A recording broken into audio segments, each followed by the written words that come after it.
السلام علیکم ورحمۃ اللہ وبرکاتہ۔ آواز ہماری آ رہی ہے؟ چلیے ٹھیک ہے۔ بسم اللہ الرحمن الرحیم وصلی اللہ علی النبی الکریم محمد وآلہ وصحبہ اجمعین، اما بعد۔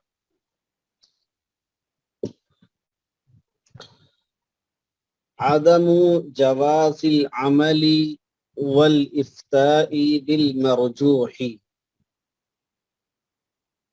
أي أن الواجب على من أراد أن يعمل لنفسه أو يفتي غيره أن يتبع القول الذي رجحه علماء مذهبه، فلا يجوز له العمل أو الإفتاء بالمرجوح إلا في بعض المواضع كما سيأتي في النظم.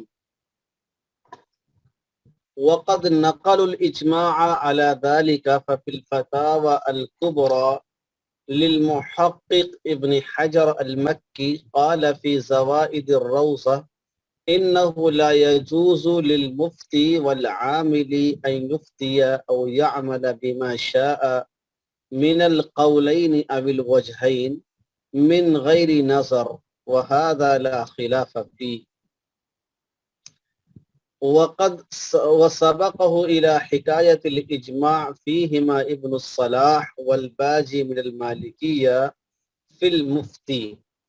وكلام القرافي دال على أن المجتهد والمقلد لا يحل لهما الحكم والإفتاء بغير الراجح، لأنه اتباع للهوى وهو حرام إجماعا، وأن محله في المجتهد ما لم تتعارض الأدلة عنده ويعجز عن الترجيح، وأن لمقلده حينئذ الحكم بأحد القولين إجماعا۔ تو شروع کرتے ہیں اب آج کا درس۔ کل جو ہمارا یہ درس ہوا تھا رسم المفتی کا، اس کے آخر میں دو باتیں آئی تھیں جو سب سے زیادہ اہم تھیں۔ ایک بات یہ آئی تھی کہ اس قول کی اتباع کرنا لازم اور ضروری ہے، اس قول کی اتباع کرنا لازم اور ضروری ہے جس کی ترجیح اہل ترجیح نے کر دی ہو اور وہ ترجیح معلوم ہو چکی ہو۔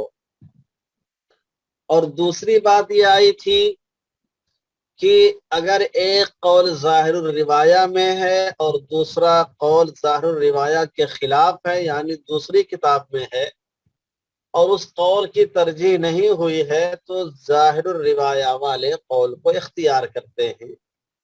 یہ دو باتیں آئی تھیں۔ اب پہلی جو بات آئی تھی اس سے متعلق مصنف اپنے شعر کی وضاحت کرتے ہیں۔ کیا کہتے ہیں؟ عنوان قائم کیا ہے عدم جواز العمل والافتاء بالمرجوح، مرجوح قول پر فتویٰ دینا اور عمل کرنا ناجائز ہے، ناجائز ہے۔ مرجوح پر فتویٰ دینا اور عمل کرنا جائز نہیں ہے۔ عدم جواز العمل والافتاء بالمرجوح، مرجوح قول پر عمل اور فتویٰ کا عدم جواز، ٹھیک ہے؟ مرجوح قول پر عمل اور فتویٰ کا عدم جواز، یہ ترجمہ کریں، یا جائز نہیں ہے، یہ ترجمہ کر لیں۔ یعنی ان الواجب علی من اراد ان یعمل لنفسه، کہ اس شخص پر واجب ہے جو یہ چاہتا ہے کہ وہ خود عمل کرے، او یفتی غیرہ، یا دوسرے کو وہ فتویٰ دے، ان یتبع القول الذی رجحہ، کہ وہ اس قول کو اختیار کرے جس کو اس کے مذہب کے علماء نے ترجیح دی ہے۔ الذی رجحہ علماء مذہبہ، اس کے قول کے علماء نے جس قول کی ترجیح کی ہے اس قول کو اختیار کرے۔ فلا يجوز له العمل او الافتاء بالمرجوح، چنانچہ آدمی کے لیے خود عمل کرنا جائز نہیں ہے اور فتویٰ دینا بھی جائز نہیں ہے مرجوح قول کے مطابق، الا فی بعض المواضع، سوائے چند مقامات کے، کما سیأتی فی النظم، جس کی تفصیل نظم میں انشاءاللہ آئے گی جب آپ اشعار نمبر 68 اور 69 پڑھیں گے تو اس میں اس کی تفصیل آئے گی، ٹھیک ہے؟ تو جو شخص خود عمل کرنا چاہتا ہے اس پر واجب ہے، یا دوسرے کو فتویٰ دینا چاہتا ہے اس پر واجب ہے کہ وہ اس قول کی اتباع کرے جس کو اس کے مذہب کے علماء نے راجح قرار دیا ہے۔ سمجھ رہے ہیں؟ چنانچہ آدمی کے لیے عمل کرنا اور فتویٰ دینا مرجوح قول پر جائز نہیں ہے سوائے چند مقامات کے، جس کی تفصیل نظم ہی میں انشاءاللہ آگے آئے گی۔ یہ بتائیے اتنا سمجھ میں آیا کہ نہیں آیا؟ اتنا سمجھ میں آیا؟ جی، سیأتی فی النظم یعنی جب آپ اس کے جو اشعار پڑھیں گے، اشعار نمبر 68 اور 69 پڑھیں گے تو وہاں پر تفصیل آئے گی۔ جی، اب مصنف کا اپنا ایک خاص انداز اس کتاب میں یہ ہے، مصنف کا اپنا ایک خاص انداز اس کتاب میں یہ ہے کہ مصنف کوئی بھی بات کہتے ہیں تو بلا دلیل بلا حوالہ نہیں کہتے ہیں، سمجھ رہے ہیں؟ بلا دلیل بلا حوالہ نہیں کہتے ہیں، جب بھی کوئی بات کہیں گے تو اس کے دلیل کے طور پر، اس کے حوالے کے طور پر اپنی بات کی تائید کے لیے اپنے سے متقدمین علماء کی کتابوں کے حوالے بھی پیش کرتے ہیں، ان کی عبارتیں بھی پیش کرتے ہیں، ان کی عبارتوں سے اپنی تائید بھی حاصل کرتے ہیں۔ ارے بات سمجھ میں آئی؟ مصنف کا ایک خاص طریقہ یہ ہے کہ جب کوئی بات کہتے ہیں تو اپنے متقدمین سے اس سلسلے میں جو تائید ہے، جو عبارتیں، اس کو بھی پیش کرتے ہیں۔ اب یہاں سے مصنف اپنے اسی طریقے پہ آ رہے ہیں۔ اب تک انہوں نے آپ کو ایک بات بتائی، اب اس بات کی تائید کے لیے، اس بات کی تصدیق کے لیے دیگر کتابوں سے حوالے پیش کریں گے۔ چنانچہ سنیے پہلا حوالہ، کہتے ہیں وَقَدْ نَقَلُ الْإِجْمَاعَ عَلَى ذَلِكَ، اس سلسلے میں فقہائے کرام نے، علماء کرام نے اجماع نقل کیا ہے، اس سلسلے میں علماء کرام نے اجماع نقل کیا ہے کہ مرجوح قول پر فتویٰ دینا درست نہیں ہوتا ہے۔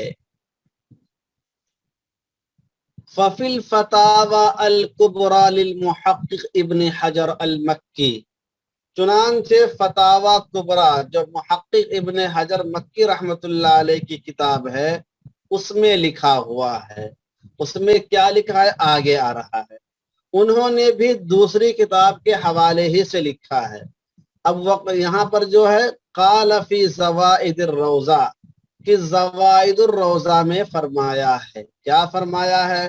انہ لا یجوز للمفتی والعامل، کہ مفتی کے لیے اور خود عمل کرنے والے کے لیے جائز نہیں ہے ان یفتیا، کہ وہ فتویٰ دے، او یعمل، یا عمل کرے، بما شاء، جس قول پر چاہے، من القولین، دونوں قول میں سے، اوی الوجہین، یا دو وجہین میں سے، من غیر نظر، بغیر غور و فکر کیے، بغیر غور و فکر کیے، وَهَذَا لَا خِلَافَ فِيهِ، اور اس سلسلے میں کوئی اختلاف بھی نہیں ہے۔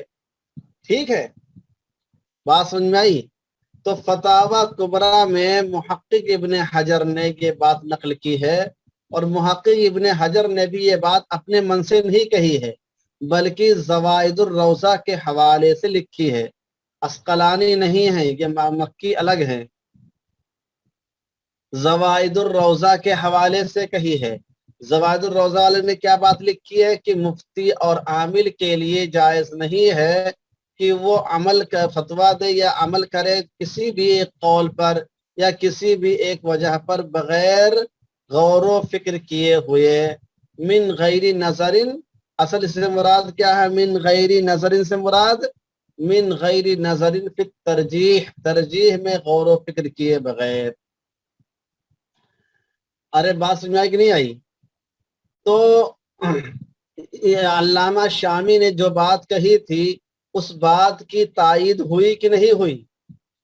علامہ شامی نے جو بات کہی تھی اوپر، اس بات کی تائید ہوئی کہ نہیں ہوئی؟ اس بات کی تائید ہو گئی محقق ابن حجر کے حوالے سے بھی اور زوائد الروضہ کے حوالے سے بھی۔ سمجھ رہے ہیں صاحب؟ دو کتابوں کے حوالے سے ہو گئی، یعنی گو کہ مصنف نے ڈائریکٹ زوائد الروضہ کا حوالہ نہیں لیا ہے، لیکن محقق ابن حجر کے حوالے سے اس بات کو نقل کیا ہے، تو ظاہر سی بات ہے دو کتابوں کا حوالہ ہو گیا۔ ابھی آپ کو اس میں نہیں پڑھنا ہے کہ زوائد الروضہ کون سی کتاب ہے، یا وجہین سے مراد کیا ہے، من غیر نظرین سے مراد کیا ہے، ابھی اس چکر میں مت پڑھیے، ہم آپ کو بتائیں گے۔ ترجمہ اور مطلب سمجھ میں آیا کہ نہیں آیا؟ بولیے، ترجمہ اور مطلب سمجھ میں آ گیا نا؟ وَهَذَا لَا خِلَافَ فِيهِ، اور اس سلسلے میں کوئی اختلاف بھی نہیں ہے، اس سلسلے میں کوئی اختلاف بھی نہیں ہے۔ اب آگے چلتے ہیں، پھر بتائیں گے بعد میں ساری باتیں۔ وَسَبَقَهُ إِلَى حِكَایَةِ الْإِجْمَاعِ فِيهِمَا ابن الصلاح، اور ان دونوں کے سلسلے میں، کن دونوں کے سلسلے میں؟ فیہما میں جو ہما کی ضمیر راجع کہاں راجع ہے؟ ان دونوں کے سلسلے میں سب سے پہلے اجماع کا بیان ابن الصلاح نے کیا ہے، سبقہ، اور اس سلسلے میں بیان کیا الی حکایت الاجماع، اجماع کو، فیہما ان دونوں کے بارے میں ابن الصلاح نے، ان دونوں کے بارے میں سب سے پہلے اجماع کی بات ابن الصلاح نے نقل کی ہے۔ کن دونوں کے بارے میں؟ مفتی اور عامل لنفسہی کے بارے میں، مفتی اور عامل لنفسہی کے بارے میں۔ آپ سمجھ میں آئی کہ نہیں آئی؟ یعنی سب، جی ہاں، مفتی اور عامل لنفسہی کے بارے میں سب سے پہلے کس نے اجماع کی بات نقل کی ہے؟ ابن الصلاح نے نقل کی ہے۔ وَسَبَقَهُ إِلَى حِكَایَةِ الْإِجْمَاع، سمجھ رہے ہیں؟ اور سب سے پہلے اس سلسلے میں اجماع کی بات ان دونوں کے سلسلے میں ابن الصلاح نے نقل کی ہے۔ والباجی من المالکیت فی المفتی، اور ان سے پہلے علامہ باجی نے اجماع نقل کیا ہے فی المفتی، مفتی کے بارے میں، یعنی علامہ باجی نے صرف مفتی کے بارے میں اجماع نقل کیا تھا، لیکن ان دونوں کے بارے میں، یعنی مفتی اور عامل ان دونوں کے بارے میں ابن الصلاح نے نقل کیا ہے۔ گویا ابن الصلاح نے جو بات لکھی دونوں کے بارے میں لکھی تھی، اور علامہ باجی نے جب بات لکھی تھی تو صرف مفتی کے بارے میں بات لکھی تھی۔ تو ان کے بات کی تائید ہو رہی کہ نہیں ہو رہی ہے کہ اس مسئلے پر اجماع ہے کہ عمل کرنے والا اور فتویٰ دینے والا دونوں کے لیے ضروری ہے کہ وہ مرجوح قول پر فتویٰ نہ دے، مرجوح قول پر عمل نہ کرے۔ بات سمجھ میں آئی کہ نہیں آئی؟ والباجی من المالکیت فی المفتی، اور فقہائے مالکیہ میں سے علامہ باجی نے مفتی کے بارے میں سب سے پہلے اجماع نقل کیا تھا۔ ٹھیک ہے؟ تو علامہ باجی نے لکھا تھا کہ مفتی کے لیے جائز نہیں کہ مرجوح پر قول فتویٰ دے، اور اس پر اجماع ہے، جبکہ ابن الصلاح نے دونوں کو شامل کر لیا۔ ابن الصلاح نے لکھا کہ مفتی کے لیے بھی جائز نہیں ہے اور عامل لنفسہی کے لیے بھی جائز نہیں ہے کہ وہ مرجوح قول پر عمل کر لے یا دونوں میں سے جس پر چاہے عمل کر لے۔ اتنی بات واضح ہوئی کہ نہیں ہوئی؟ جی، ابھی ہم اور وضاحت کریں گے۔ ابھی مفہوم اس کا اور ترجمہ سمجھیے گا، خالی سمجھ رہے ہیں؟ ابھی ابن الصلاح کون ہے، علامہ باجی کون ہے، ساری بات بتائیں گے ہم، پہلے اس کو سمجھیے۔ ہاں اچھا، آگے دیکھیے۔ وَكَلَامُ الْقَرَافِي دَالٌ عَلَىٰ أَنَّ الْمُجْتَهِدَ وَالْمُقَلِّدَ لَا يَحِلُّ لَهُمَا الْحُكْمُ وَالْإِفْتَاءُ بِغَيْرِ الرَّاجِحِ، اور علامہ قرافی کی عبارت سے تو یہ بات معلوم ہوتی ہے کہ مجتہد اور مقلد دونوں کے لیے جائز نہیں ہے، دونوں کے لیے جائز نہیں ہے کہ وہ فیصلہ کرے اور فتویٰ دے بغیر راجح، راجح کے علاوہ قول پر. سمجھ رہے ہیں؟ علامہ قرافی کے کلام سے یہ بات معلوم ہوتی ہے کہ مجتہد اور مقلد دونوں کے لیے جائز نہیں ہے کہ وہ فیصلہ کرے یا فتویٰ دے بغیر راجح، راجح کے علاوہ قول پر. لِأَنَّهُ اتباع للہوا، کیونکہ مرجوح قول پر فتویٰ دینا، عمل کرنا راجح کو چھوڑ کر، یہ نفس کی پیروی ہے. وَهُوَ حرام اجماعاً، اور یہ بالاجماع حرام ہے، یعنی نفس کی پیروی کرنا بالاجماع حرام ہے. تو راجح کو چھوڑ کر مرجوح پر کوئی عمل کر رہا ہے، اس کا مطلب دال میں کچھ کالا ہے تبھی تو. ارے بھائی، راجح قول کو چھوڑ کر کوئی آدمی مرجوح پہ عمل کر رہا ہے، اس کا مطلب دال میں کچھ کالا ہے، من میں کوئی کھوٹ ہے، اپنے نفس کی پیروی کرنا چاہے تبھی تو ایسا کر رہا ہے. اور نفس کی پیروی کرنا، دل میں کوئی کھوٹ رکھنا، یہ کیا ہے؟ بالاجماع حرام ہے. تو قرافی کے کی عبارت سے، قرافی کی عبارت سے یہ بات بھی معلوم ہوئی کہ مجتہد اور مقلد خواہ فتویٰ دے رہے ہوں چاہے عمل کر رہے ہوں، مرجوح پر فتویٰ نہیں دے سکتے ہیں، مرجوح پر عمل نہیں کر سکتے ہیں. ٹھیک ہے؟ تو علامہ شامی کی بات کی تائید فتاوی ابن حجر کے حوالے سے بھی ہو گئی، زوائد الروضہ کے حوالے سے بھی ہو گئی، ابن الصلاح کے حوالے سے بھی ہو گئی، علامہ باجی کے حوالے سے بھی ہو گئی، علامہ قرافی کے حوالے سے بھی ہو گئی. یہاں تک کے بات سمجھ میں آئی کہ نہیں آئی؟ جی.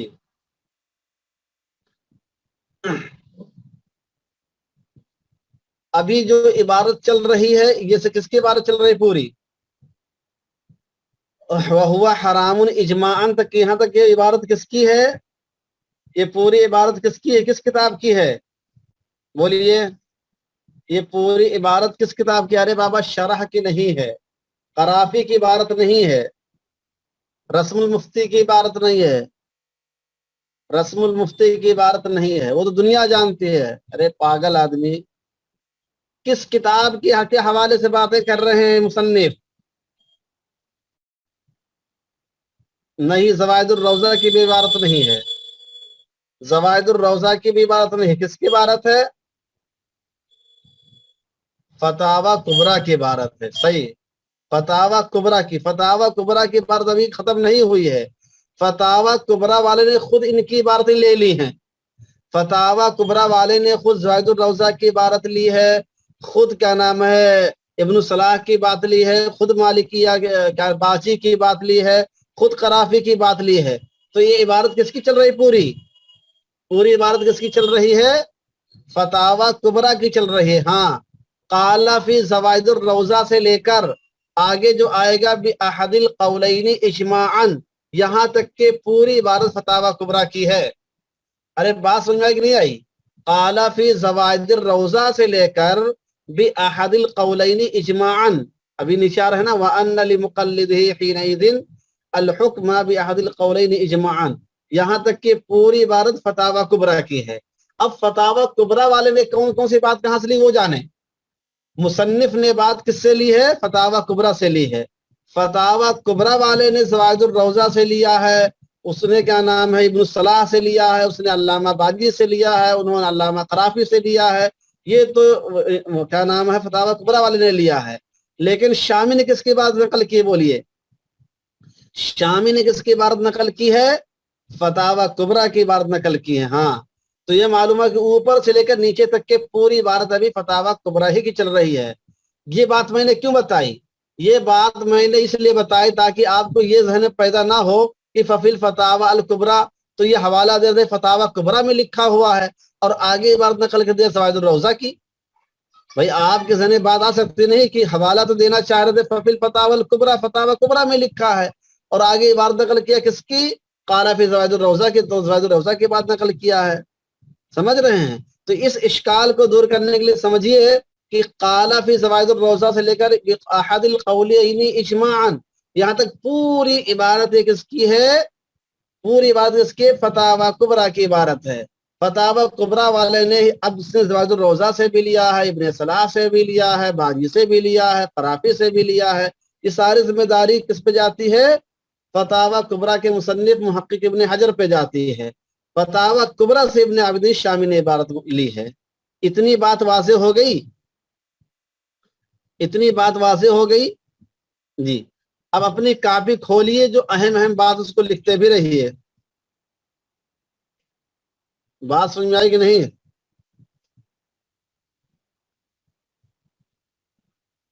جی، اب اپنی کاپی کے اندر لکھیے، محقق ابن حجر مشہور آدمی ہے، ان کو تلاش بھی کر سکتے ہیں، فتاوا کبرا کتاب کا نام ہے۔ زوائد الروضہ سے کون سی کتاب مراد ہے، یہ ایک اہم چیز ہے، اس کو لکھیے۔ اچھا بھی رکیے، اوپر سے لکھیے، اوپر اوپر ایک لفظ آیا کما سیاتی فی النظم، یہاں سے بات آئی کما سیاتی فی النظم، تو نظم میں یہ تفصیل آئی، کس نظم میں آئے گی؟ لکھیے یہ شعر نمبر 69 میں آئے گا۔ کما سیاتی فی النظم سے مراد کیا ہے؟ شعر نمبر 69 اور 70 میں اس کی تفصیل آئے گی، اس کو لکھ لیجئے۔ نظم میں کہاں پہ آئے گا یہ؟ جب شعر نمبر 69 اور 70 پڑھیں گے تب آئے گا۔ ایک بات تو یہ ہو گئی۔ زوائد الروضہ سمجھ رہے ہیں؟ یہ بات بھی لکھ لیجئے، قال فی زوائد الروضہ سے لے کر بأحد القولین اجماعاً تک پوری عبارت فتاوا کبرا کی ہے، ٹھیک ہے؟ قال فی زوائد الروضہ سے لے کر بأحد القولین اجماعاً تک پوری عبارت کس کی ہے؟ فتاوا کبرا کی ہے۔ دو باتیں لکھ لی آپ نے جی۔ اب زوائد الروضہ کسے کہتے ہیں؟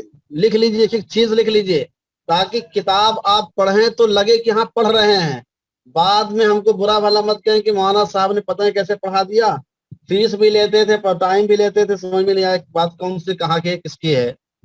ایک ایک چیز کو سمجھ کے پڑھیں تاکہ آپ جب اس کتاب کو پڑھ لیں تو اندازوں کی واقعی آپ نے کچھ پڑھا ہے، ایک ایک چیز کے بارے میں معلومات ہونی چاہیے آپ کو۔ تو فتاوا کبرا کی عبارت کہاں سے ہے؟ قال فی زوائد الروضہ سے لے کر بأحد القولین اجماعاً تک کے یہ فتاوا کبرا کی عبارت ہے۔ زوائد الروضہ سے مراد کیا ہے؟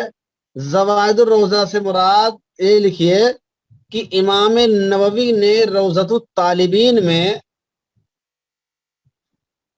یہ بلکہ لکھیے امام نووی نے اپنی کتاب روضۃ الطالبین پر جو اضافے کیے ہیں،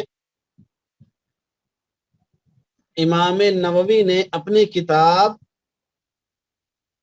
روضۃ الطالبین پر جو اضافے کیے ہیں اسی کو زوائد الروضہ کہا جاتا ہے، اسی کو زوائد الروضہ کہا جاتا ہے۔ اصل کتاب کا نام ہے روضۃ الطالبین عمدۃ المفتین، اس کا نام اس سے پہلے متون اربع کے ذکر میں لکھا چکا ہوں آپ کو، اس کا ذکر آ چکا ہے۔ اس پر بھی علامہ نووی نے کچھ اضافے کیے ہیں، کچھ مسائل کا اس میں اضافہ کیا ہے، ان اضافی مسائل کو کیا کہا جاتا ہے؟ زوائد الروضہ۔ تو محقق ابن حجر نے زوائد الروضہ کے حوالے سے بات لی ہے، سمجھ رہے ہیں؟ روضۃ الطالبین پر علامہ نووی نے جو مزید اضافے کیے تھے اس میں یہ بات انہوں نے نقل کی تھی، یہ بات بیان کی تھی امام نووی نے۔ تو امام نووی کی اس بات کو ابن حجر مکی نے لیا ہے، اور ابن حجر مکی سے اس بات کو علامہ شامی نے لیا ہے۔ بات سمجھ میں آئی کہ نہیں؟ ابن حجر مکی جو ہے یہ بھی شافعی ہیں، علامہ نووی یہ بھی شافعی ہیں، ابن الصلاح یہ بھی شافعی ہیں، علامہ باجی مالکی ہیں، علامہ قرافی مالکی ہیں، تو گو کے لوگ دوسرے مسلک کے لوگ ہیں۔ لیکن اس سے بات بھی واضح ہو جاتی ہے کہ صرف فقہ حنفی کے لوگوں کا ہی یہ اصول نہیں ہے، بلکہ شافعیہ اور مالکیہ کا بھی یہی اصول ہے کہ مرجوح قول پر فتویٰ نہیں ہوگا، راجح پر فتویٰ ہوگا۔ ارے بات سمجھ میری آ رہی کہ نہیں آ رہی مشائخ؟ میری بات سمجھ میں آ رہی کہ نہیں آ رہی ہے؟ ہاں، تو علامہ نووی نے روضۃ الطالبین پر جو اضافے کیے تھے اسی کو زوائد الروضہ کہا جاتا ہے۔ تو ابن حجر مکی نے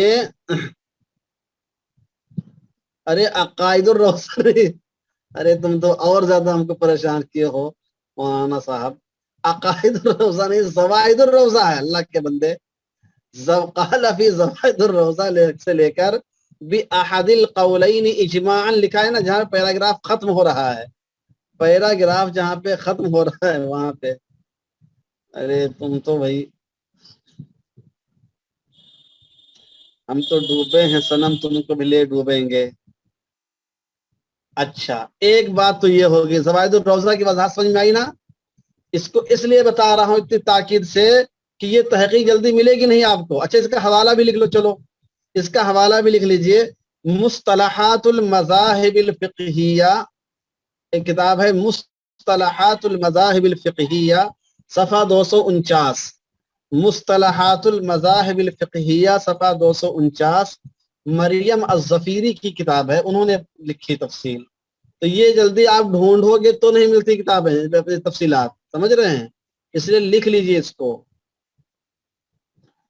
پکا پکایا ملتا ہے یہاں بہرحال. تو یہ بات سمجھ میں آئی؟ صفحہ نمبر 249،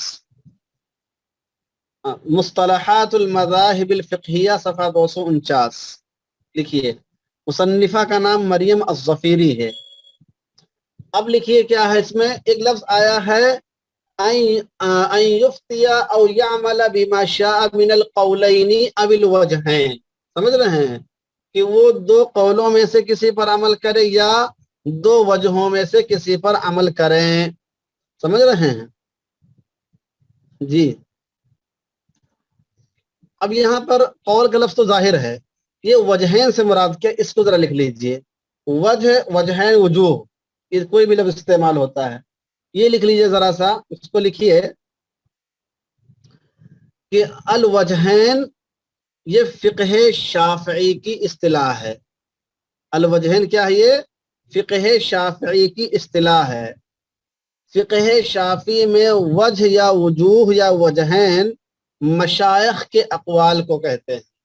مشائخ کے اقوال کو کیا کہتے ہیں؟ وجہین اور وجوہ کہتے ہیں. وجہین تسنیہ ہے، وجوہ سی جمع ہے. بات سمجھ میں آئی کہ نہیں آئی؟ فقہ شافعی میں اپنے امام کے قول کو روایت بولتے ہیں اور مشائخ کے اقوال کو وجوہ بولتے ہیں. ارے بات سمجھ میں آ رہی کہ نہیں یار؟ اس کو لکھ لیجئے، مشائخ کے اس کو کیا بولتے ہیں؟ وجوہ بولتے ہیں. اس کا حوالہ لکھ لیجئے، معارف السنن للبنوری، معارف السنن للبنوری جلد 1 صفحہ 33. معارف السنن للبنوری جلد 1 صفحہ 33. تو وجہین سمجھ میں آیا؟ وجہین کا مطلب یہ ہے، وجہین کا مطلب یہ ہے کہ مشائخ کے اقوال میں سے کسی ایک قول کو کوئی آدمی لے لے تو یہ بھی صحیح نہیں ہے. من غیر نظرین کا مراد کیا ہے؟ من غیر نظرین فی الترجیح اصل ہے، اس کو بھی لکھ لیجئے. من غیر نظرین ای من غیر نظرین فی الترجیح، ترجیح میں غور و فکر کیے بغیر. من غیر نظرین فی الترجیح مراد ہے، ترجیح میں غور و فکر کیے بغیر. ٹھیک ہے؟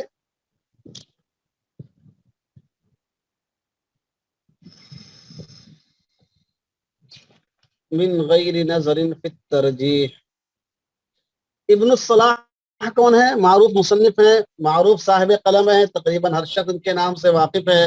جس نے بھی فن حدیث پڑھا ہے، اصول حدیث پڑھا ہے، وہ ابن الصلاح کو جانتا ہے. ابن الصلاح کا نام کیا؟ ابو عمرو عثمان بن عبد الرحمن، ابو عمرو عثمان بن عبد الرحمن المعروف بابن الصلاح، المعروف بابن الصلاح. سمجھ رہے ہیں؟ یہ بھی شافعی المسلک ہیں. الباجی کون ہے؟ سلیمان بن خلف ابو الولید الباجی، سلیمان بن خلف ابو الولید الباجی القرطبی المالکی، قرطبہ کے رہنے والے ہیں، مالکی المذہب ہیں. ابو سلیمان ان کی کنیت ہے، ابو الولید ان کی کنیت ہے، سلیمان بن خلف ان کا نام ہے. سمجھ رہے ہیں؟ پرانے لوگوں میں سے متوفہ 474 ہجری ہے، یعنی 5ویں صدی کے آدمی ہیں. تو سلیمان بن خلف ابو الولید الباجی بڑے فقہ میں سے ہیں، فقہ مالکیہ میں ایک اونچا مقام رکھتے ہیں، قرطبہ کے رہنے والے ہیں. ٹھیک ہے؟ علامہ قرافی کے نام سے اب باجی کیوں کہتے ہو؟ باجا بجاتے تھے. سمجھ رہے ہیں؟ باجا بجاتے رہے ہوں گے اس لیے باجی کہتے ہیں. القرافی ان کا نام کیا ہے؟ ابو العباس شہاب الدین القرافی، ابو العباس شہاب الدین القرافی. متوفى لکھنے کی ضرورت نہیں، متوفى کی تحقیق آپ لوگ کریے بعد میں. صرف نام لکھ لیجئے بہت ہے۔ ابو العباس شہاب الدین القرافی مشہور آدمی ہیں، ان کی کتاب کا نام بھی اور اس کا حوالہ بھی کئی بار آ چکا ہے۔ ان کی کتاب کا نام کوئی بتا سکتا ہے کیا ہے؟ علامہ قرافی کی کتاب کا نام کیا ہے؟ جی کئی بار انہیں کتاب کا حوالہ لکھا چکا ہوں۔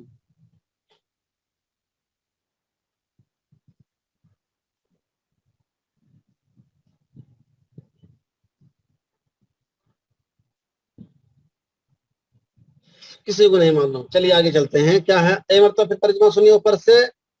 وقد نقل الاجماع علی ذلک، اور فقہائے کرام نے اس پر اجماع نقل کیا ہے، چنانچہ فتاوی کبریٰ جو محقق ابن حجر مکی کی کتاب ہے اس میں لکھا ہے کہ زوائد الروضہ میں علامہ نووی نے لکھا ہے کہ مفتی کے لیے اور خود عمل کرنے والے کے لیے جائز نہیں ہے کہ وہ فتویٰ دے یا عمل کرے دو قولوں میں سے جس قول پر چاہے، یا مشائخ کے دو اقوال میں سے جس قول پر چاہے، ترجیح پر نظر کیے بغیر، ترجیح میں غور فکر کیے بغیر۔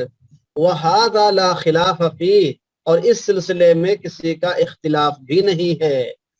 اور اور ان دونوں کے سلسلے میں، یعنی مفتی اور عامل دونوں کے سلسلے میں اجماع کی بات سب سے پہلے ابن الصلاح نے بیان کی ہے، اور علامہ باجی نے جو کہ مالکیہ میں سے مفتی کے بارے میں اجماع کی بات بیان کی ہے۔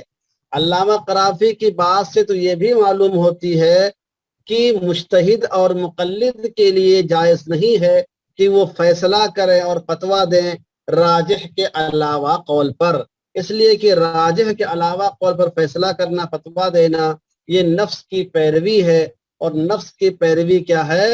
اجماعی طور پر حرام ہے، بالاتفاق حرام ہے۔ یہاں تک بات سمجھ میں آئی کہ نہیں آئی؟ جی تو علامہ ابن عابدین شامی نے جو بات کی تھی اس بات کی تائید بھی پیش کر دی۔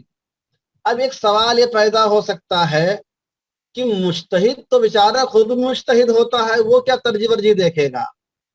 بھئی آپ کے ذہن میں بات آ سکتی کہ نہیں آ سکتی ہے کہ مجتہد جو ہوتا ہے وہ تو خود اجتہاد کے مقام پر فائز ہے۔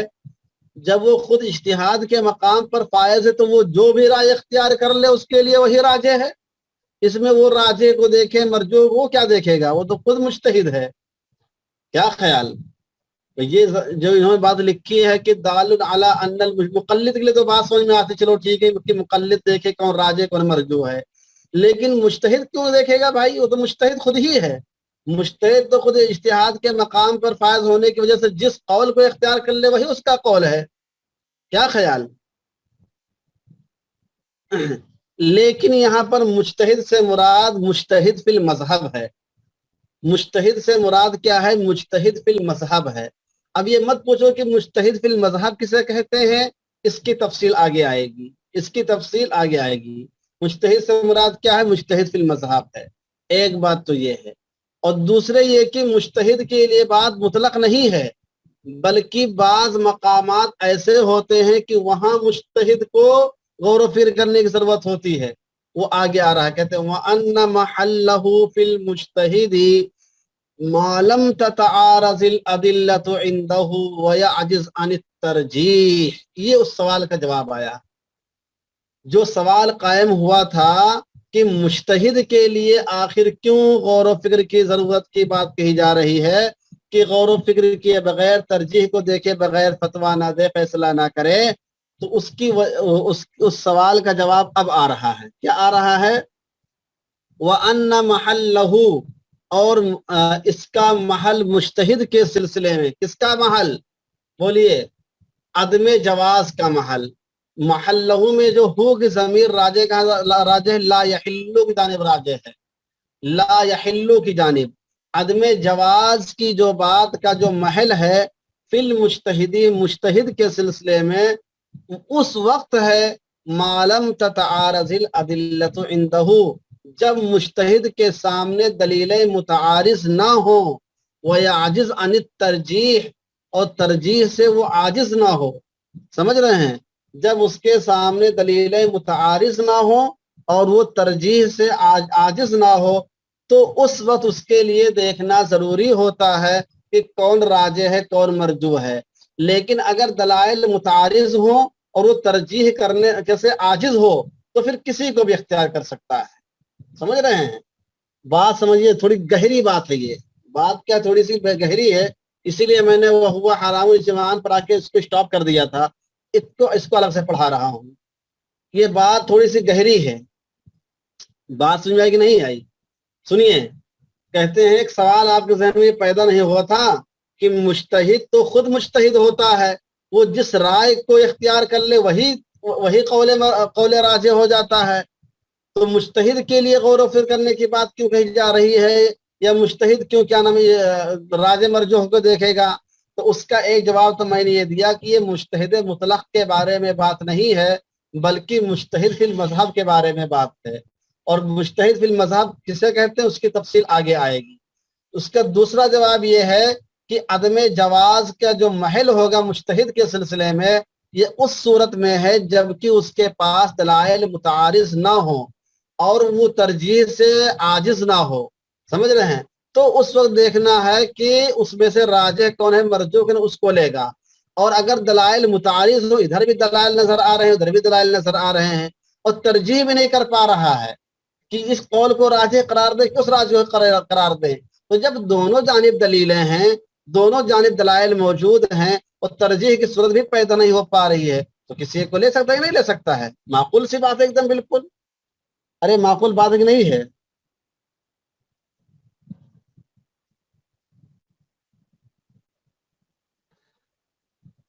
اس کو اپنی کاپی میں لکھ لیجئے، وَأَنَّ مَحَلَّهُ سے لکھ لیجئے اپنی کاپی میں، تب سمجھ پاؤ گے۔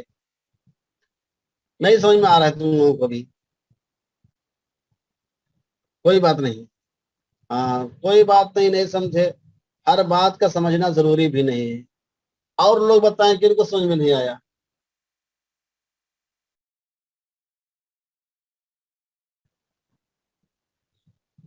جی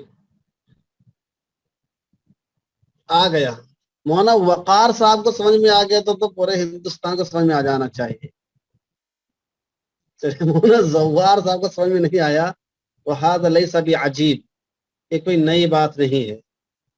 سمجھ رہے ہیں؟ هَذَا لَيْسَ بِعَجِيب، کوئی نئی بات نہیں، کوئی تعجب کی بات نہیں ہے۔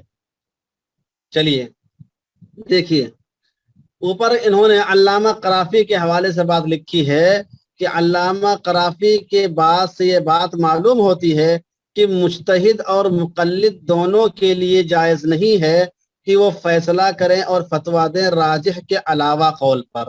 ٹھیک ہے؟ تو اب یہاں پر ایک اشکال ذہن پیدا ہو سکتا تھا کہ مجتہد تو بھائی خود اجتہاد کے مقام پر فائز ہوتا ہے، اس کو راجح مرجوح دیکھنے کی ضرورت نہیں ہوتی ہے۔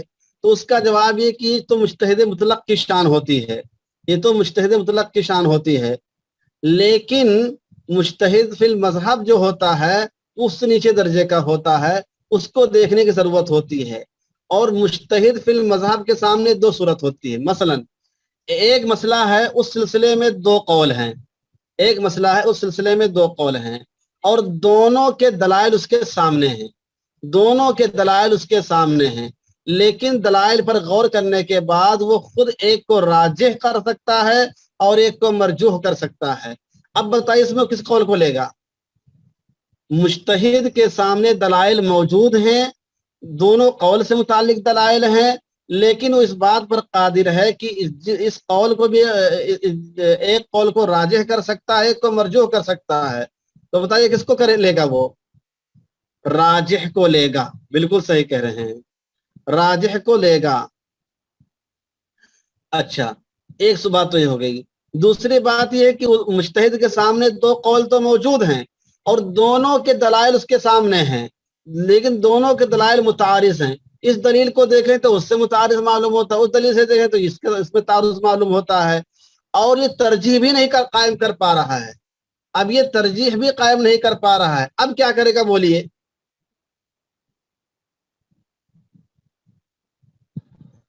بھئی اجتہاد تو کر ہی رہا ہے بیٹھ کے، وہ تو اجتہاد کر ہی رہا ہے، دونوں کے دلائل متعارض ہیں اور وہ ترجیح نہیں دے پا رہا ہے کہ اس کو راجح دے کرے کہ اس کو راجح دے، ایک حیثیت سے دیکھتا ہے تو ہاں کسی ایک پر بھی عمل کر سکتا ہے، بالکل صحیح کریں۔ جب دونوں کے دلائل متعارض ہیں، دونوں کے دلائل اس کے سامنے موجود ہیں، لیکن ترجیح کی صورت پیدا نہیں ہو پا رہی تو کسی کے ایک پر بھی کر سکتا ہے، جس کو اختیار کر لے۔ اب ان دونوں کو مجموعے سے نکالیے کہ ان دونوں کے مجموعے میں ایک مقام ایسا آیا کہ نہیں آیا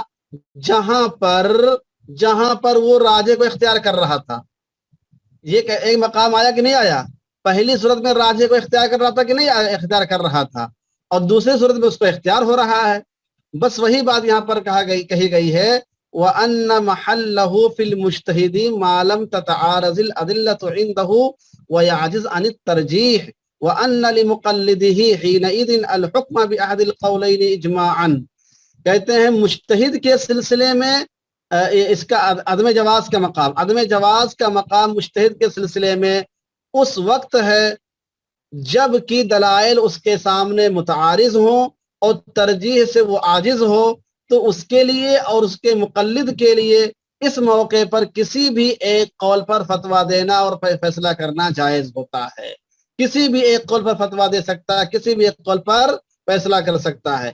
اگر دلائل متعارض ہوں اور ترجیح سے عاجز ہو تو بِأَحَدِ الْقَوْلَيْنِ کسی بھی ایک پر فتویٰ دے سکتا ہے، اور اگر دلائل متعارض ہوں لیکن ترجیح سے عاجز نہ ہو تو، دلائل متعارض لیکن ترجیح سے عاجز نہ ہو تو، اب بتائیے کس پر عمل کرے گا؟ دلائل متعارض ہوں، ترجیح سے عاجز نہ ہو تو راجح پر ہی عمل کرے گا۔ تو مجتہد کے لیے مقام متعین ہو گیا کہ نہیں ہو گیا؟ مجتہد کے لیے مقام متعین ہو گیا کہ نہیں ہو گیا؟ تو جب دلائل متعارض ہوں اور ترجیح سے عاجز نہ ہو تو پھر وہ ترجیح پر والے قول کو اختیار کرے گا، اور اگر ترجیح سے عاجز ہو تو اس کے لیے بھی یہی حکم ہوگا اور اس کے مقلد کے لیے بھی یہی حکم ہوگا کہ جس قول کو چاہے اس کو اختیار کر سکتا ہے، جس قول کو چاہے اس کو اختیار کر سکتا ہے۔ ٹھیک ہے، بات سمجھ میں آئی کہ نہیں آئی؟ یہ اصل چیز ہے۔ ہاں، تو وَأَنَّ مَحَلَّهُ فِي الْمُجْتَهِدِ، مثال دے کر سمجھیے ابھی اس کو، مثال سمجھنے میں پھر اور آپ گڑبڑا جائیں گے۔ اصول سمجھ میں آیا کہ نہیں آیا؟ آپ مثال سے پریشان نہ، اس کی اتنی مثالیں آئیں گی کہ آپ تھک جائیں گے۔ اس اصول سمجھ میں آیا کہ نہیں آیا؟ مقلد کے لیے اپنے امام کی تقلید کرنا، یعنی جس طریقے سے مقلد کسی قول کو اختیار کر سکتا دونوں میں سے مجتہد، جب دلائل متعارض ہوں اور ترجیح کی صورت نہ ہو تو جس طریقے سے مجتہد دونوں میں سے کسی قول کو اختیار کر سکتا ہے ویسے ہی مقلد بھی اختیار کر سکتا ہے۔ خود میں بات لکھ دی ہے، وَأَنَّ لِمُقَلِّدِهِ، اور اس کے مقلد کے لیے بھی یہی حکم ہوگا، حِينَئِذٍ ایسے موقع پر کہ وہ دونوں قولوں میں سے جس کو چاہے بالاجماع اختیار کر سکتا ہے۔ تو دو باتیں ہو گئیں، مجتہد کے سامنے اگر دلائل متعارض ہیں لیکن ترجیح سے وہ قاصر نہیں ہے، ترجیح دے سکتا ہے تو پھر راجح کو اختیار کرے گا، اور اگر ترجیح سے عاجز ہے، وایا عاجز میں جو وہ سکون آ رہا ہے لم تتعارض کی وجہ سے آ رہا ہے، لم تتعارض الادلۃ عنده ويعجز عن الترجیح۔ ہاں، کیا کریں آپ مولانا محمد احمد صاحب؟ خلاصہ الکلام، ترجیح کی صورت میں راجح پر عمل کرے گا اور عدم ترجیح میں کسی بھی قول پر عمل کرے گا۔ بالکل صحیح کریں، بالکل وہی چیز ہے کہ وَأَنَّ مَحَلَّهُ فِي الْمُجْتَهِدِ مَا لَمْ تَتَعَارَضِ الْأَدِلَّةُ، عدم جواز کی جو بات ہے مجتہد کے اندر ہے وہ اس صورت میں ہے جبکہ اس کے سامنے دلائل متعارض نہ ہو اور وہ ترجیح سے عاجز نہ ہو۔ اگر دلائل متعارض ہو، ترجیح سے عاجز ہو، تو اس کے لیے بھی اور اس کے مقلد کے لیے بھی حق اس بات کا اختیار ہوگا کہ کسی بھی قول کو اختیار کر سکتا ہے۔ ٹھیک ہے، مثال کے لیے آپ بہت پریشان ہیں۔ اب ایک مثال یہ سامنے آتی ہے کہ مسواک کرنا سنت ہے یا مستحب ہے؟ مسواک کرنا سنت ہے یا مستحب ہے؟ اس سلسلے میں آپ کیا فرماتے ہیں؟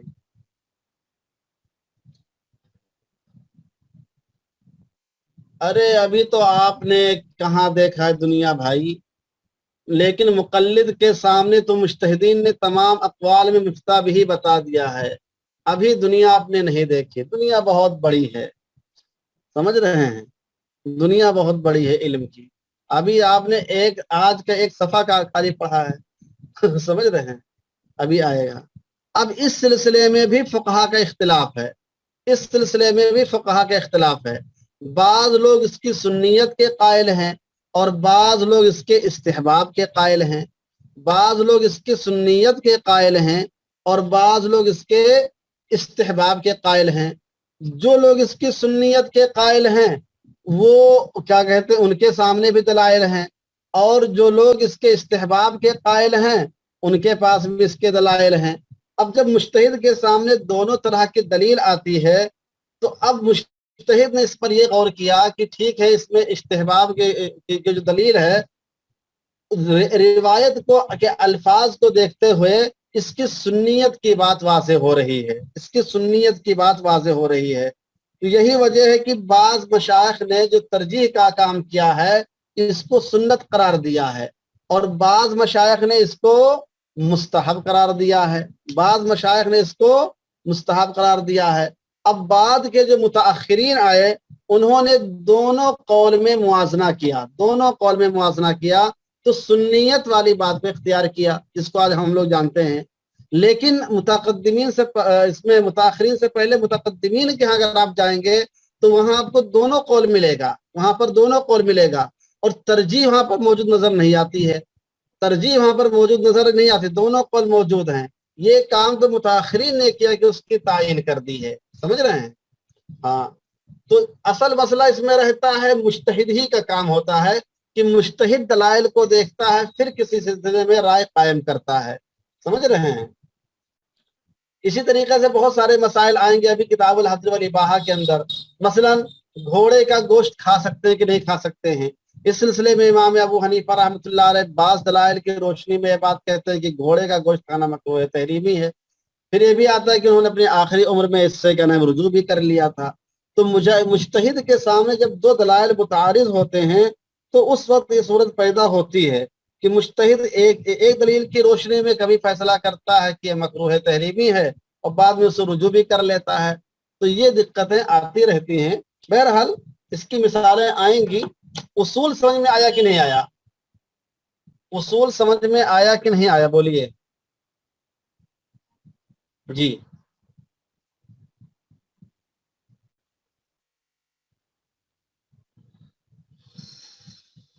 جی جی چلیے اب آگے دیکھیے۔ اب یہاں پر بات عبارت ختم ہوئی کس کی؟ اجماعاً پر کس کی عبارت ختم ہو گئی؟ فتاوی کبریٰ کی عبارت ختم ہوئی۔ اس کے حوالے سے آپ کو علامہ شامی نے اپنی بات کی تائید حاصل کر لی ہے۔ آئے دیکھیے کیا کہتے ہیں۔ وقال الامام المحقق العلامة قاسم بن قطلبغة في اول كتابه تصحيح القدور انی رأيت من عمل في مذهب ائمتنا بالتشهي حتى سمعت من لفظ بعض القضاة هل ثم حجر فقلت نعم اتباع الهوى حرام والمرجوح في مقابلة الراجح بمنزلة العدم والترجيح بغير مرجح في المتقابلات ممنوع۔ اب یہ پوری عبارت کس کی ہے؟ محقق قاسم بن قطلبغہ کی ہے۔ کہتے امام دوسری تائید پیش کر رہے ہیں۔ پہلی تائید کس کے حوالے سے آئی؟ فتاوی کبریٰ کے حوالے سے۔ دوسری تائید کس کے حوالے سے آ رہی ہے؟ تصحیح القدوری کے حوالے سے۔ وقال الامام المحقق، اور امام محقق علامہ قاسم بن قطلبغہ حنفی نے فرمایا ہے اپنی کتاب تصحیح القدوری کے شروع میں، کیا فرمایا ہے؟ انی سمعت من عمل فی مذہب انی رأیت من عمل فی مذہب ائمتنا بالتشہی۔ میں نے آگے کی بات میں بولا کرو مصعب، جو پڑھا رہا اس کو دیکھو، کس کے شاگرد رشید ہیں کس کے نہیں، وہ بات کی بات ہے۔ جو میں پڑھا رہا ہوں اتنا سمجھو خالی، بس زیادہ ایڈوانس بنو گے تو نقصان ہوگا، پھر اس سے زیادہ ہم آگے نکل جائیں گے سب پھر نہیں سمجھ پاؤ گے۔ قال الامام المحقق العلامہ قاسم بن قطلبغہ فی اول کتابہ، علامہ قاسم بن قطلبغہ نے اپنی کتاب تصحیح القدوری کے شروع میں فرمایا ہے انی رأیت من عمل فی مذہب ائمتنا، میں نے بہت سے کچھ ایسے لوگوں کو دیکھا ہے جو ہمارے ائمہ کے مذہب میں عمل کرتے ہیں بالتشہی منمانی طور پر، ایسے بالتشہی منمانی طور پر عمل کرتے ہیں، شہوت کی بنیاد پر عمل کرتے ہیں، خواہش نفسانی کی بنیاد پر عمل کرتے ہیں، حتی سمعت من لفظ بعض القضاة، یہاں تک کہ میں نے بعض قاضیوں کی یہ الفاظ بھی اپنے کانوں سے سنے ہیں۔ کیا سنے ہیں؟ حل ثم حجر، کیا اس پر بھی کوئی پابندی ہے؟ حل ثم حجر، کیا اس پر بھی کوئی پابندی ہے، اس پر بھی کوئی ممانعت ہے کہ کیا نام ہے جس قول کو چاہو اختیار کر لو، اس پہ کوئی پابندی ہو سکتی ہے؟ فقلت نعم، تو میں نے کہا ہاں بالکل، اتباع الہوا حرام، منمانی کرنا حرام ہے، منمانی کرنا حرام ہے، نفس کی اتباع کرنا حرام ہے۔ والمرجوح فی مقابلۃ الراجح بمنزلۃ العدم، اور مرجوح قول راجح قول کے مقابلے میں عدم کے درجے میں ہوتا ہے، نہ ہونے کے درجے میں ہوتا ہے۔ والترجیح بغیر مرجح فی المتقابلات ممنوع، اور مختلف فیہ مسائل میں کسی مرجح کے بغیر ترجیح دینا یہ بھی ممنوع ہے، یہ بھی ممنوع ہے۔ تو محقق قاسم ابن قتلبغہ نے جو بات اس میں لکھی ہے وہ یہ بات لکھی ہے کہ تشہی کی بنیاد پر کسی بھی قول کو آدمی اختیار کر لے، کبھی اس قول پر عمل کر لے کبھی اس قول پر عمل کر لے، تو یہ بھی ناجائز ہے۔ اور یہ کیسے پیدا ہوتا ہے؟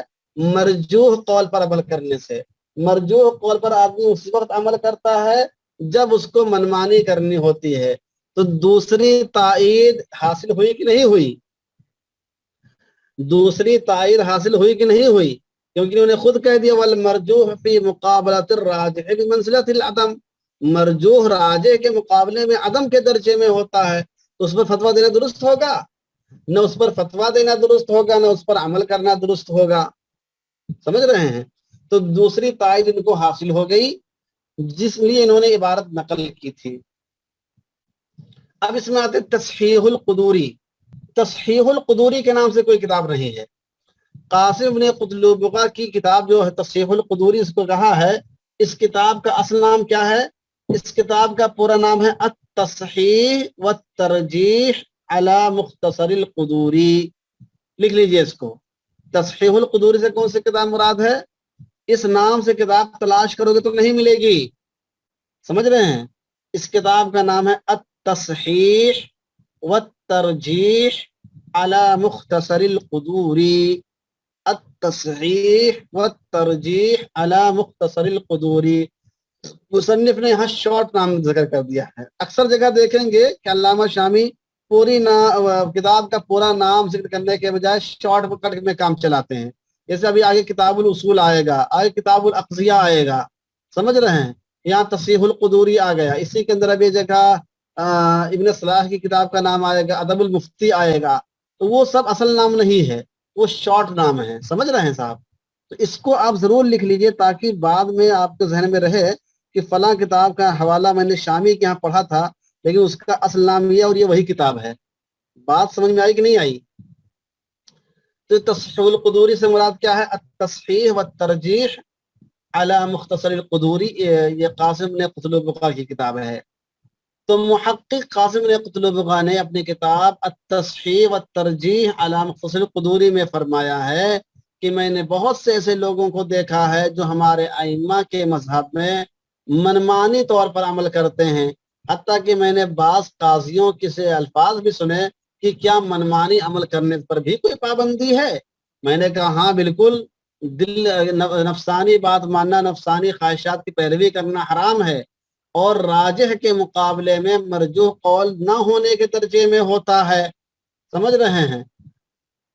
وَالتَّرْجِيحُ فِي بِغَيْرِ مُرَجِّحٍ، اور ترجیح بغیر کسی ترجیح مرجح کے، مرجح کسے بولتے ہیں؟ ترجیح دینے کے اسباب، ترجیح دینے کے اسباب کے بغیر ترجیح دینا فی المتقابلاتی، متقابلات کا معنی لکھ لیجئے ذرا سا، ایک اہم لفظ ہے۔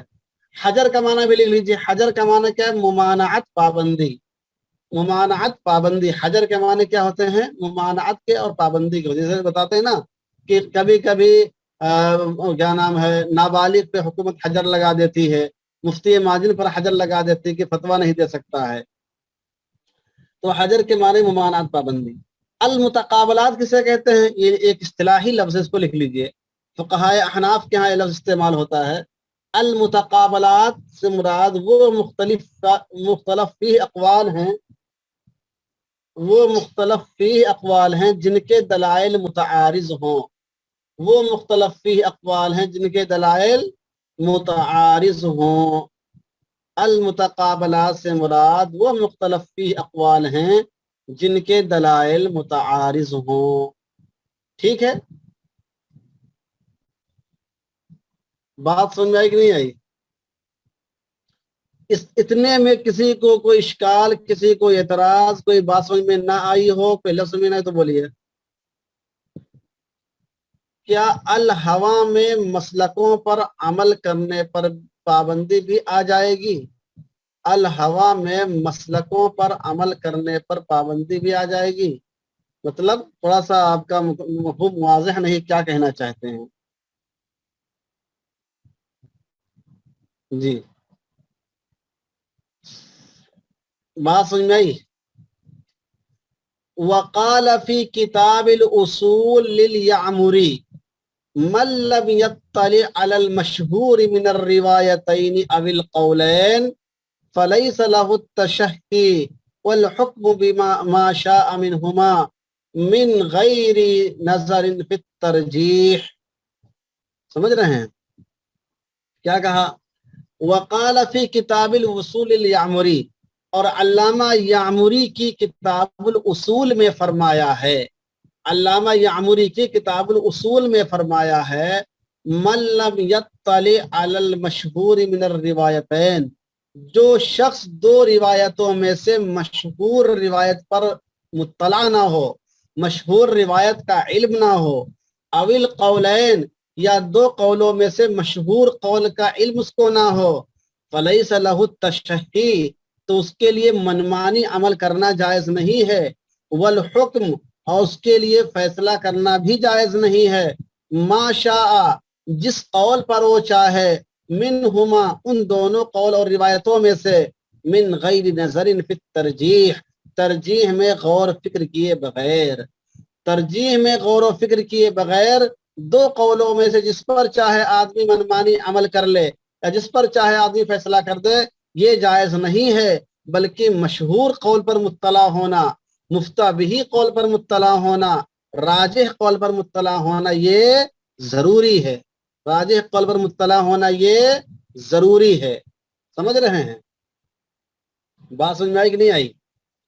اب یہ دیکھیے، وقال الامام المحقق فی تصحیح القدوری انی رأیتو کے بعد سے ابھی قاسم بن قتلبقہ کی عبارت ختم نہیں ہوئی ہے، بات سمجھ میں، انی رأیتو سے لے کر فی من غیر نظر فی الترجیح یہاں تک کہ، اور اس کے بعد تک یہ پوری عبارت کس کی ہے؟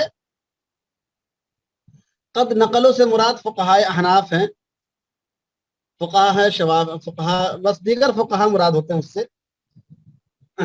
جی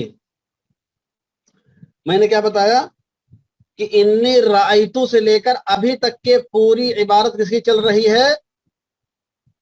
قاسم ابن قتلبقہ ہی کی چل رہی ہے۔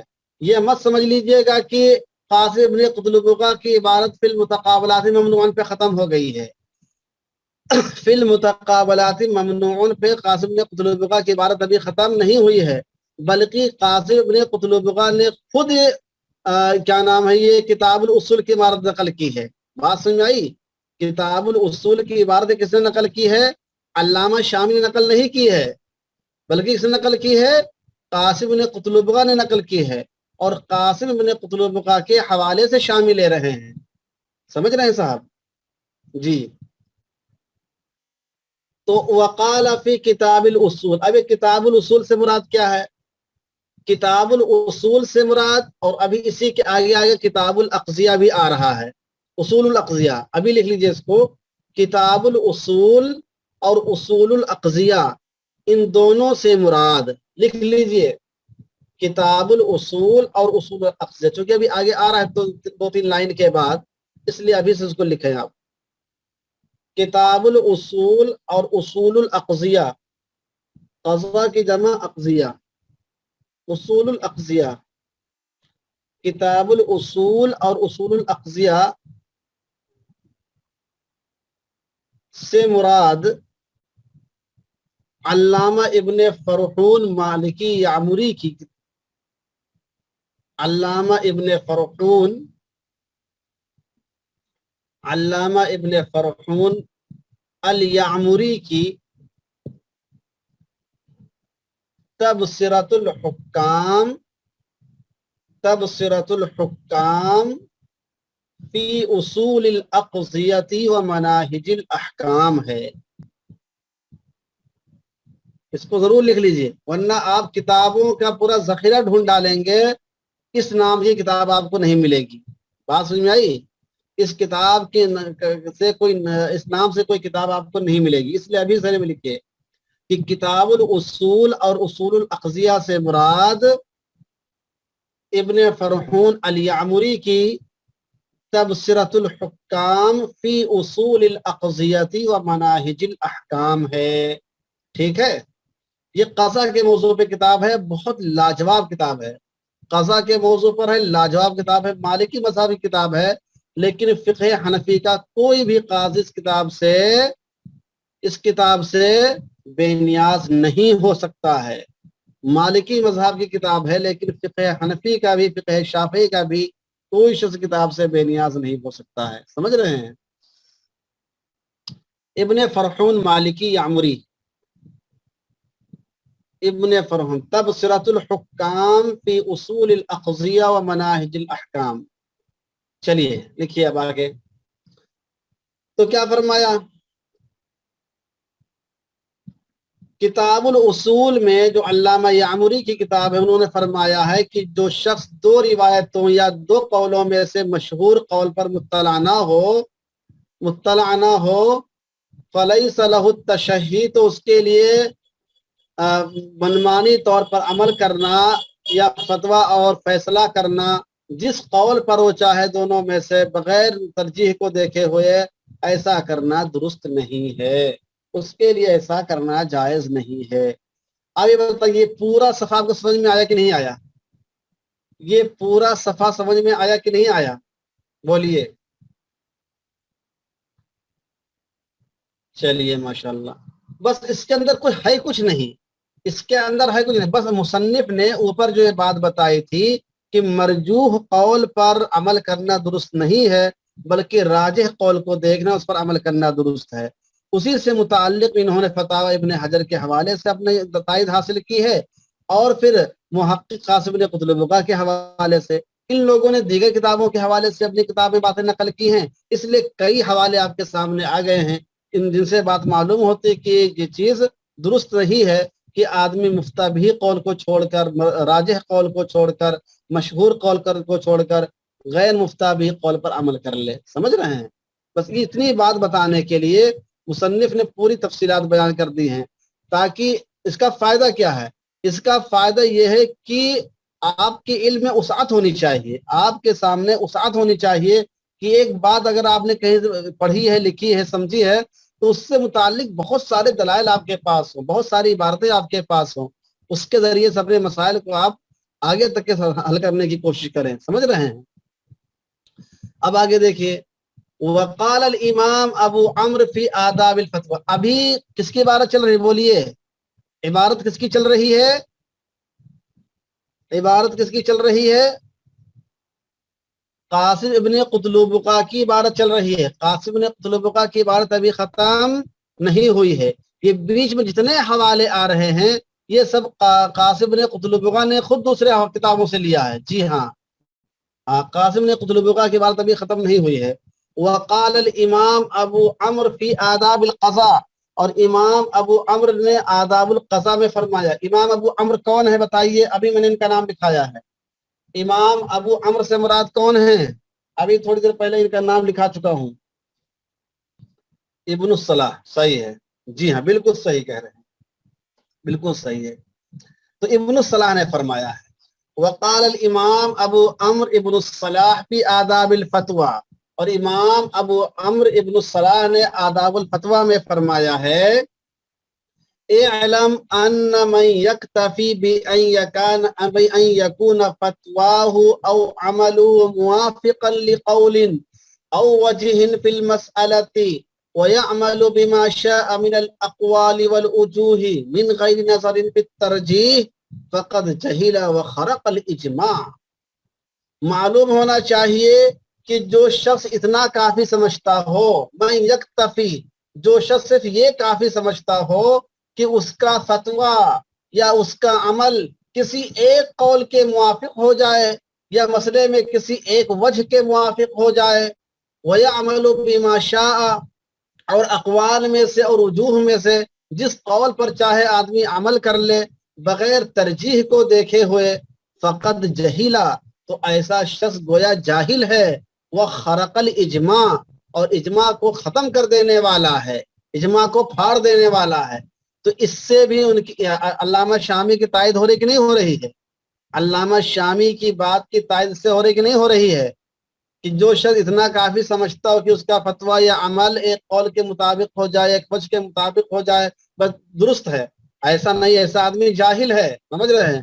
جیسے ہندوستان کے بہت سے لوگوں نے جب بابری مسجد کا مسئلہ اٹھا تو انہوں نے فقہ حنبلی کی روایت کو بیان کرتے کہ فقہ حنبلی میں مسجد کو دینا درست ہے، مسجد کو ہٹانا درست ہے، تبدیلی کرنا درست ہے، حالانکہ وہ فقہ حنبلی کا مرجوح قول تھا۔ اب فقہ حنبلی کے مرجوح قول کو آپ یہاں پر نقل کر رہے ہیں، جس کا مطلب خرق الاجماع پہ عمل کر رہے ہیں، سمجھ رہے ہیں؟ اجماع کے خلاف یہ بات ہے، آپ جو کام کر رہے ہیں۔ تو مذہب، کسی بھی مذہب کے قول کو اگر آپ لے رہے ہیں تو مذہب کے مفتبی قول کو آپ کو لینا ہے، راجح قول کو لینا ہے، کسی بھی ایک قول کو اختیار کر لینا صحیح نہیں ہوگا۔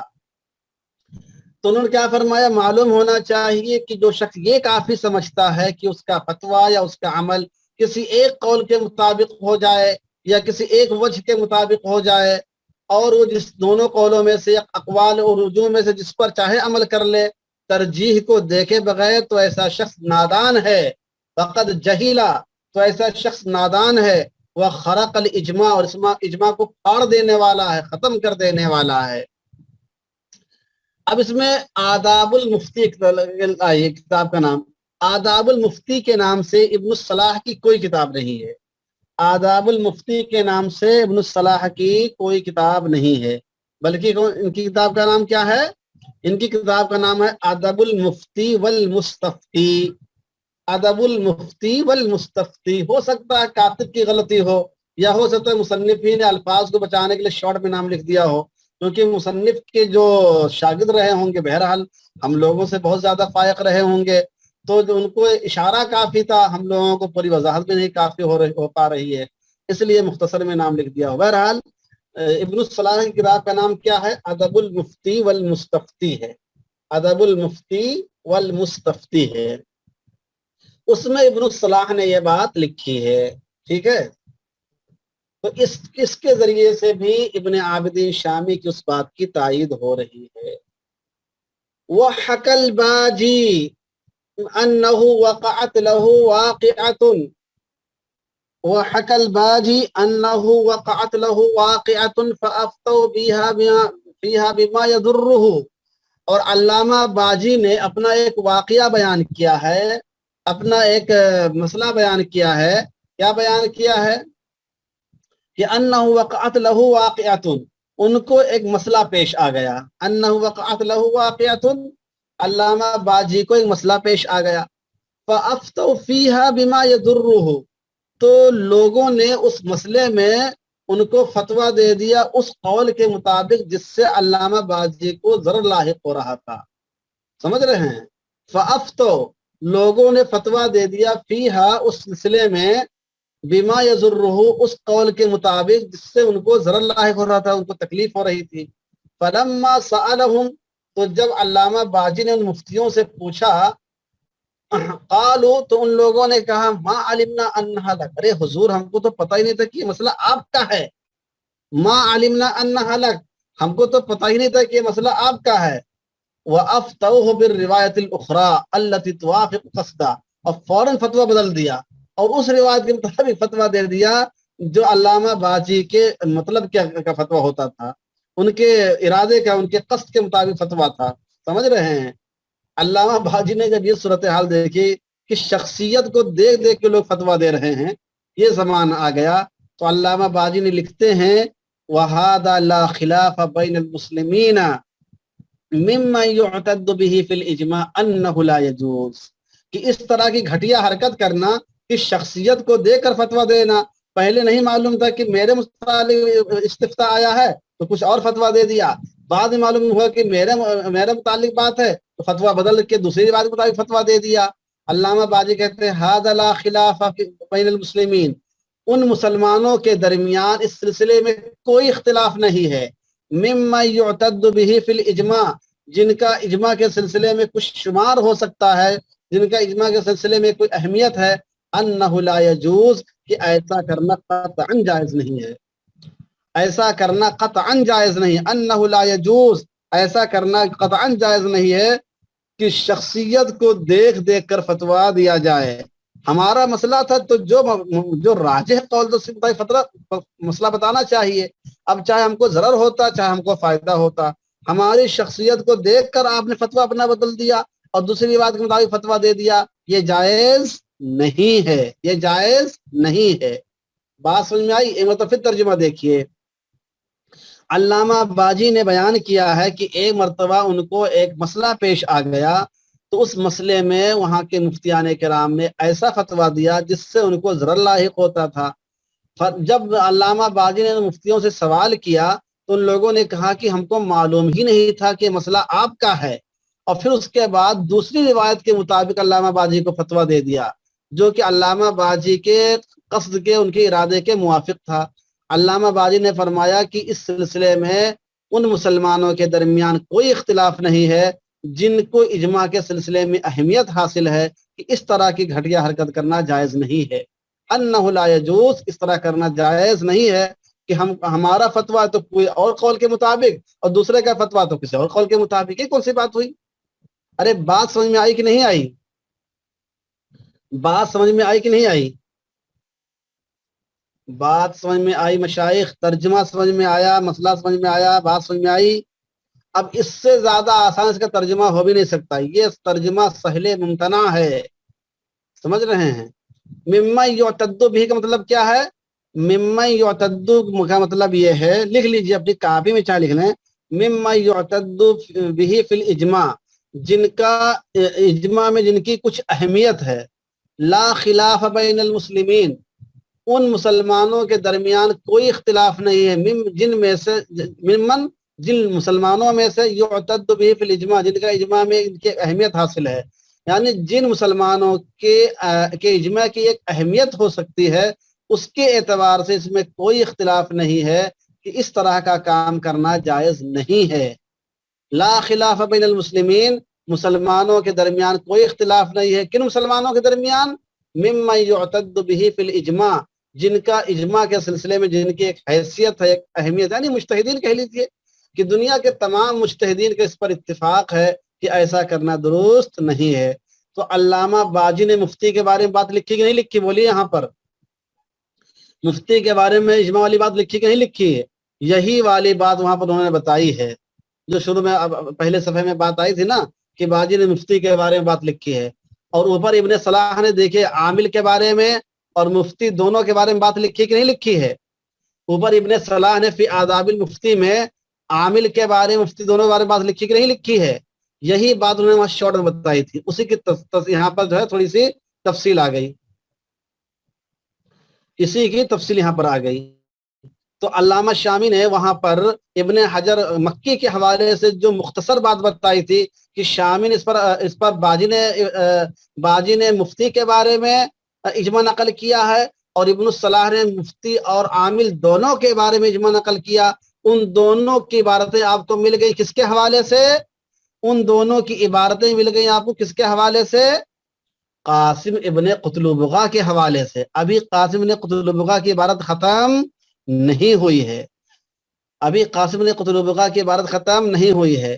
وہاں پر ابن حجر کے حوالے سے انہوں نے مختصر سی بات بتائی تھی کہ باجی نے مفتی کے بارے میں اجماع نقل کیا ہے اور ابن الصلاح نے مفتی اور عامل دونوں کے بارے میں اجماع نقل کیا ہے، لیکن وہاں شارٹ میں بات آئی تھی۔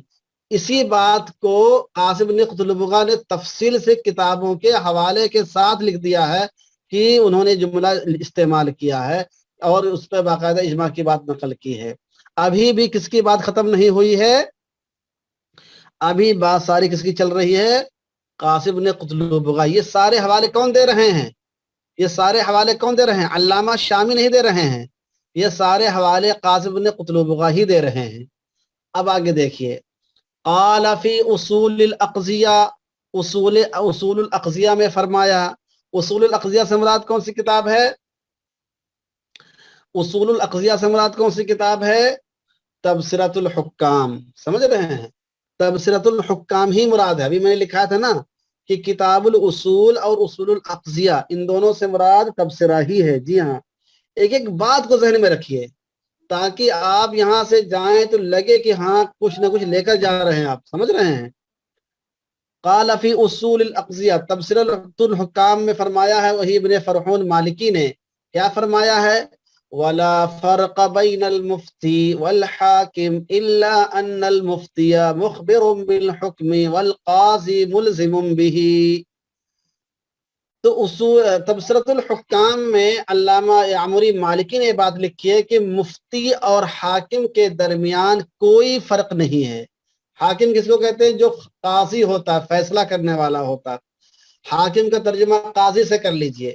مفتی اور قاضی کے درمیان کوئی فرق نہیں ہوتا ہے مگر ایک فرق کے، وہ فرق کیا ہے، ان المفتی مخبر بالحکم، مفتی کا کام صرف حکم کے بارے میں بتانا ہوتا ہے کہ حکم شرعی یہ ہے، یہ کرنا جائز ہے، یہ کرنا ناجائز ہے، یہ کرنا حلال ہے، یہ کرنا حرام ہے۔ مفتی کیا ہوتا ہے، مخبر بالحکم ہوتا ہے، مفتی کا کام صرف حکم کو بتانا ہوتا ہے۔ والقاضی ملزم به، اور قاضی کا کام کیا ہے، اس کو نافذ کرنا ہوتا ہے۔ مطلب کیا ہے، مفتی صرف بھیا بھیا کر کے مسئلہ بتائے گا اور قاضی ڈنڈا مار کے عمل کروائے گا، سمجھ رہے ہیں۔ مفتی کیا ہے، بھیا بھیا کر کے مسئلہ بتا دے گا اور قاضی کیا ہے، ڈنڈا مار مار کے اس پر عمل کروائے گا۔ یہ فرق ہوتا ہے مفتی اور قاضی میں۔ فرق معلوم ہوا آپ کو صاحب، مفتی اور قاضی میں فرق یہ ہے کہ مفتی کیا ہے، مخبر حکم ہوتا ہے اور قاضی کیا ہوتا ہے، ملزم حکم ہوتا ہے۔ مفتی جو ہوتا ہے حکم کو صرف بتا دیتا ہے، قاضی کیا ہے تو کہ وہ حکم کو نافذ کرتا ہے۔ اب بتائیے ہندوستان میں آپ مفتی بنیں گے کہ قاضی بنیں گے سمجھ رہے ہیں، ہندوستان کے ماحول میں آپ مفتی بنیں گے یا قاضی بنیں گے؟ یہاں پر تو صرف مفتی کا کام ہی آدمی کر سکتا ہے، قاضی کا کام کرنا مشکل ہے۔